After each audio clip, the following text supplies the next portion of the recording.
আন্দোলনের মধ্যে ছাত্র জনতা আসলে ছাত্ররা, আমি ছাত্র জনতা বিএনপির এই বয়ানটা বলতে চাই না, ছাত্ররাই আসলে নেতৃত্ব দিয়ে শেখ হাসিনার পতন ঘটালো। ছাত্রদের আত্মত্যাগের ফলেই কিন্তু শেখ হাসিনা পালাইতে বাধ্য হইল, এবং যারা আওয়ামী লীগের হয়ে অনেক বড় বড় কথা বলতো তাদেরকে আমরা এখন ইন্দুরের গর্তে দেখতে পাচ্ছি। কিন্তু ঘটনা হচ্ছে স্যার, এটার মধ্যে তো আমাদেরও অংশগ্রহণ ছিল, ছোট হইতে পারে, বিএনপির অংশগ্রহণ ছিল, বড় হইতে পারে, ছোট হইতে পারে, অনেকের অংশগ্রহণ করেছিল। কিন্তু উনারা ক্ষমতায় গিয়ে, এই বৈষম্য বিরোধী ক্ষমতায় গিয়ে তারা যে তাদের মতো করেই সংস্কারের কথা বলতেছে, তাদের মতো করেই সংবিধানটাকে চালাইতে বলতেছে, এই ম্যান্ডেট তাদের কে দিল? তারা এই ম্যান্ডেট কই পাইলো? না না না না না, এক্ষেত্রে খালেদ বুঝতে আপনি ভুল করছেন। আমি তো বৈষম্য বিরোধী ছাত্রদের প্রতিনিধি নই। কমিশনে একজন ছাত্র প্রতিনিধি আছে, 9 জনের একজন, তাই না? মানে যদি 10 জন হইতো তাহলে ইজিলি বলতে পারতাম অঙ্কটা সহজে 10%, এখন তো 11%, তাই তো? শুধু 11%। আমি যে সংখ্যাগুলি বললাম না, প্রায় 1 লাখের মতো লোক এসে করেছে। এরা কি সবাই কি বৈষম্য বিরোধী ছাত্র আন্দোলনে যুক্ত? তারা বলছেন যে সংস্কারটা কিরকম করে হবে, কি ধরনের সংস্কার। তারা সংবিধানের বিষয়টা আমি বলতে পারি। আমাদের কাছে যারা কথা বলতে এসছে, যে প্রতিষ্ঠানগুলোর থেকে, আমরা তো সিভিল সোসাইটি অর্গানাইজেশনদের ডেকেছি, তারা এসছেন, বলেছেন। ফলে যেটা ওই যে আপনি বলছেন যে তারা নির্দেশ দিচ্ছে, আমার কাছে এরকম কোনো নির্দেশ আমি পাই নাই। আমি জানি না আপনি কোথা থেকে পেয়েছেন যে তারা তাদের মতো করে সংস্কার হবে। সংবিধান সংস্কারের ক্ষেত্রে সংবিধান সংস্কার কমিশনের যে ম্যান্ডেট বা আপনি প্রজ্ঞাপন যে আমাদের টার্মস অফ রেফারেন্স, মানে লিগালিস্টিক্যালি স্পিকিং টার্মস অফ রেফারেন্সটা হচ্ছে খুব সিম্পল। 1 নাম্বার হচ্ছে বাংলাদেশের বিদ্যমান সংবিধান পর্যালোচনা করা, যা করতে গিয়ে আমরা আমরা 121টি সংবিধান পর্যালোচনা করেছি। আমাদের গবেষকরা, আমাদের কমিশন সদস্যরা, আমি নিজে, বাংলাদেশও 121টি সংবিধানের সঙ্গে তুলনা করা হয়েছে দেখার জন্য। যেমন ধরুন কি কি বিষয় দেখেছি, বাইক্যামেরাল পার্লামেন্ট আছে কিনা, কারণ অনেকেই বাইক্যামেরাল পার্লামেন্টের কথা বলেছে। এই যে বিশেষ ব্যক্তির প্রতিকৃতি অফিসে স্থাপন করার বিষয় সংবিধানে যুক্ত করা হয়েছিল, এটা পৃথিবীর আর কোথাও আছে কিনা সেটাও আমরা খুঁজে দেখার চেষ্টা করছি। পেরেছেন? তাহলে আমাদের কাজ হচ্ছে পর্যালোচনা করা। আমরা করে তার, এবং পর্যালোচনা তো কেবলমাত্র আপনার একটা কাজ, মানে একটা বই পর্যালোচনার মতন তো নয়। একটা সংবিধান একটা জাতির দলিল, সেটা তৈরি হয় তার ইতিহাসের মধ্য দিয়ে। সেই ঐতিহাসিক পটভূমিকাটা আমাদের বুঝতে হয়েছে, সেটা পর্যালোচনা করেছি। পরের অংশটা হচ্ছে আমাদের সেটা হচ্ছে যে আমরা কিছু সুপারিশ দেব। হ্যাঁ, আমরা সুপারিশ দেবো, আমাদের ম্যান্ডেটের বাইরে কিছু নাই। তো সুপারিশটা কি আমরা নিজেরা 9 জন বসে তৈরি করছি? এর মধ্যে একজন ছাত্র সদস্যকে আমাদেরকে বলে দিচ্ছেন না, তা তো হচ্ছে না। আচ্ছা স্যার, আমি প্রশ্নটাকে একটু রিফ্রেশ করি স্যার। এইরকম সংস্কার করতে স্যার, আমি কিন্তু আগেই বলে রাখি, আমার কিন্তু এগুলি আমার প্রশ্ন না স্যার, লোকজন আবার ভুল বোঝে আমার টিকি নাকি ভারতের কাছে বাধা। আমি আপনার এই প্রশ্ন করতেছি দেখা। হাওয়েভার আমি আমি আমি আমি আমি যেটা জানতে চাই স্যার, এইটার জন্য কি আসলে জনগণের ভোট নেয়ার দরকার ছিল? একটা রাজনৈতিক দল যারা খালেদ এইখানে আপনি ভুল করছেন। লেজিটিমেসি, লিগ্যালিটি এবং আপনি যদি বলেন যে ভোটের কথা বলছেন, তো 3টা নির্বাচন দেখেন নাই?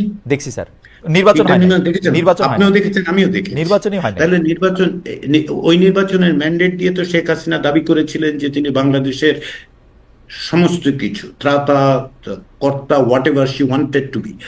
তাহলে আপনি শুধুমাত্র এই যে নির্বাচনের ভোটের কথা বলছেন কেন? বাংলাদেশের মুক্তিযুদ্ধ কিসের ভোট আমাকে একটু বলেন তো? 9 মাসের 90-এর গণ আন্দোলন কিসের ভোট আমাকে একটু বলেন তো? এরশাদ সাহেব যদি ওই দিন দাঁড়িয়ে বলতেন, আপনি কি তার সাথে থাকতেন যে না এটা তো ওনারা তো ভোটের মধ্যে দিয়ে আসেন? শাহাবুদ্দিন সাহেবকে যে ক্ষমতা হস্তান্তর করা হয়েছিল 1990 সালের ডিসেম্বর মাসে, ওটা কিসের ভোট আমাকে একটু বলেন তো? ফলে সবকিছু ভোটের হিসাব করবেন না। কারণ কি জানেন, বৈধতা তৈরি হয় জনগণের আকাঙ্ক্ষা থেকে। সেই আকাঙ্ক্ষার বিভিন্ন রকম প্রকাশ ঘটে। একটা হচ্ছে নির্বাচন। যখন একটি গণতান্ত্রিক প্রক্রিয়া থাকে, তখন একটা নির্বাচন হয়, তার মধ্যে দিয়ে আকাঙ্ক্ষার প্রকাশ ঘটে। তখন পার্টিগুলো ম্যান্ডেট পায়, ম্যান্ডেট টু গভর্ন। আর তারা তো মনে করেন লাইসেন্স টু রুল। তো এখন হচ্ছে ম্যান্ডেট টু গভর্ন পায় নির্বাচনের মধ্যে দিয়ে, যখন গণতান্ত্রিক প্রক্রিয়া থাকে। যখন শাসক শ্রেণী, বিশেষত শাসক গোষ্ঠী, বিশেষ ক্ষমতায় থাকা লোকজন, তারা যখন এটাকে একটা ক্লায়েন্টেলিস্ট নেচার, একটা ক্লেপ্টোক্রেটিক জায়গা তৈরি করে, চৌর্যবৃত্তি, আর কিছুই না। তো এখন আপনার বৈধতাটা কোথায়? জনগণের আকাঙ্ক্ষার প্রকাশ ঘটে রাজপথে, কখনো সেটা বিপ্লবে রূপান্তরিত হয়, কখনো গণঅভ্যুত্থানে। বৈধতাটা হচ্ছে ওই জায়গায়। এই সরকারের বৈধতা হচ্ছে ওই গণঅভ্যুত্থানের মধ্য দিয়ে। না স্যার, সেটা যেই অর্থে শাহাবুদ্দিন সাহেব, না শেষ করতে জি দিন, যে অর্থে শাহাবুদ্দিন সাহেব, বাংলাদেশের সংবিধানে কিন্তু লেখা ছিল যে উনি যদি প্রধান বিচারপতি হন তাহলে তিনি রাষ্ট্রপতি হতে পারবেন না। বাংলাদেশে একটা সংবিধানের সংশোধনী করা শাহাবুদ্দিন হয়েছে সাহেবের জন্য, এটা বৈধতা দেওয়ার জন্য। শাহাবুদ্দিন আপনি সাহেবের ক্যালকুলেট দেখুন। রাইট। তাহলে আমরা ওটাকে বৈধ বললাম কেন? বৈধ বললাম কারণ হচ্ছে মানুষের আকাঙ্ক্ষাটা 90 সালে রাজপথে প্রকাশিত হয়েছে। স্যার আমি স্যার এই আলোচনাটা স্যার আসলে আরেকটু ক্লাসরুম, আরেকটু একাডেমিক আলোচনা আপনার সঙ্গে স্যার আমার আলাদা করে বুঝতে হবে। আমি শুধু অল্প করে একটু জানতে চাই যে স্যার, মানে ঘটনাটা হইল যে শেখ হাসিনা তো ভোট চোর ছিল। যেই 3টা নির্বাচনের কথা বলা হইতেছে ওই 3টা তো আসলে নির্বাচন হয় নাই। এই সরকার এসে একটা সুষ্ঠু নির্বাচন দিবে, যেই সুষ্ঠু নির্বাচনের ফলে জনগণের যে আকাঙ্ক্ষা সেটা আসলে আমরা কাউন্ট করতে পারবো, আমরা এটা মেজার করতে পারবো। তারপরে জনগণের আকাঙ্ক্ষায় থাকা যে সরকার, আসা যে সরকার, সেই সরকার আমরা কি চাই সেটার প্রতিফলন ঘটাবে। আমার কাছে হিসাবটা তো সহজ। আপনি যে জায়গাটায় মিস করছেন। জি স্যার, এই সরকারটা আসছে কিসের উইলের কারণে? উইলটা কি? বেশি উইল তো হইলো হাসিনা চলে যাক, সরকার যেই আসুক। স্যার ওই সময় তো অবস্থা এরকম হয়েছিল, হাসিনা গিয়া একটা যে কেউ আসলেই আমরা খুশি হইতাম। এটা তো স্যার মানে আপনি না, সেটা সে তো স্যার হাসিনার জায়গাটা এরকম ছিল, হাসিনা উঠা গিয়া স্যার আমরা এরকমও কইতে মানুষের, আমি চাই না কিন্তু মানুষের এরকমও কইতে শুনছি এখন আর্মি আসুক, উমুক আসুক, তুমুক আসুক, আমরা কেয়ার করি না, হাসিনা যাক। ব্যাপারটা উইলটা ছিল হচ্ছে এই পর্যন্ত, যে কোনো ভাবে যাক। এমনকি স্যার এটা বলা উচিত না, তারপর মইরা যাক, এগুলিও শুনছি। হ্যাঁ হ্যাঁ খালেদ, কিন্তু একই সঙ্গে একটা গণ অভ্যুত্থান ঘটে কেন? গণ অভ্যুত্থান ঘটার তো কতগুলি কারণ থাকে, এবং লক্ষ্য করে দেখুন, আপনি নিজেই বললেন যে এর নেতৃত্ব দিয়েছে বৈষম্য বিরোধী ছাত্র আন্দোলন, তাই তো? ওরা যখন শহীদ মিনারে ঘোষণা করে তারা কি বলেছে? বলেছিল এক দফা, তারা কি বলেছিল? অন্তর্বর্তী সরকার চায় এবং একটা নতুন রাজনৈতিক বন্দোবস্ত চায়। সেটা শোনার পরে লোকজনকে বাড়ি চলে গিয়েছিল যে না, ওরা তো রাজনৈতিক বন্দোবস্ত চায়, আমি চাই শুধুমাত্র শেখ হাসিনা মানে সেটা তার যে গ্রিপ সেখান থেকে মুক্তি। প্রত্যেকটা আন্দোলনের মধ্যে আকাঙ্ক্ষাগুলি তৈরি হয়। গত 15-16 বছরের মধ্যে যে আকাঙ্ক্ষাটা তৈরি হয়েছে, আপনি নিজেও বলেছেন যে প্রতিষ্ঠানগুলো ধ্বংস হয়েছে, তাই তো? প্রতিষ্ঠানগুলো ধ্বংস হয়েছে, আকাশ থেকে পরে ঝড়ে ঝঞ্ঝায় নষ্ট হয়ে যায়নি। এটা শেখ হাসিনা ব্যক্তিগতভাবে নষ্ট করেছে। স্যার আমি আপনার কথা ধার করে বলি, এটা সব জায়গায় আপনি কোথায় জানেন এটা লিখছেন, প্রতিষ্ঠানকে ধ্বংস করা হয়েছে শুধুমাত্র একক, মানে এক ব্যক্তি নিজের প্রতিষ্ঠা করার জন্য। এটা সাংঘাতিক। এটা কিন্তু আওয়ামী লীগের প্রতিষ্ঠা করার জন্য না, শুধু প্রতিষ্ঠান ধ্বংস করা হয়েছে শুধু শেখ হাসিনা, মানে আওয়ামী লীগ নাই, কিন্তু 15 বছরে আওয়ামী লীগ নাই, শুধু শেখ হাসিনা। ব্যক্তিতান্ত্রিক স্বৈরতন্ত্র বাংলাদেশে, আবারও বলি, তোকে বলেছি আবারও বলি, দুইবার প্রতিষ্ঠিত হয়েছে। আপনি খেয়াল আছে কি, যারা একটু মানে আমার মতো বয়সী, তাদের মনে থাকবে এক নেতা এক দেশ, এই স্লোগান 1972-75 তোলা হয়েছে, বিশেষত 75 তোলা হয়েছে। বাংলাদেশে একটি সংবাদপত্রে লেখা হয়েছিল শেখ মুজিবের শাসন চাই, আইনের শাসন চাই না, এই জাতীয় কথাবার্তা। তো সেগুলো তো আমরা জানি।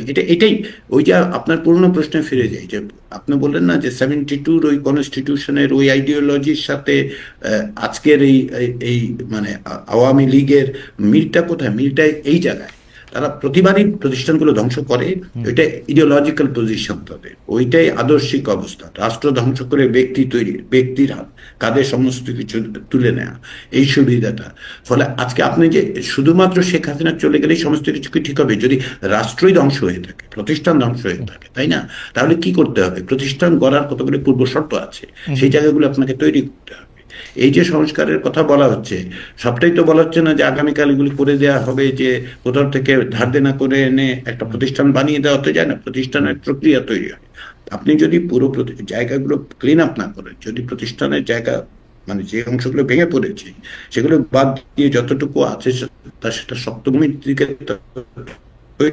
করার না চেষ্টা করেন, তাহলে কোথায় দাঁড়াবে? একটা নির্বাচন করলে একটা নির্বাচন করাই কি যথেষ্ট?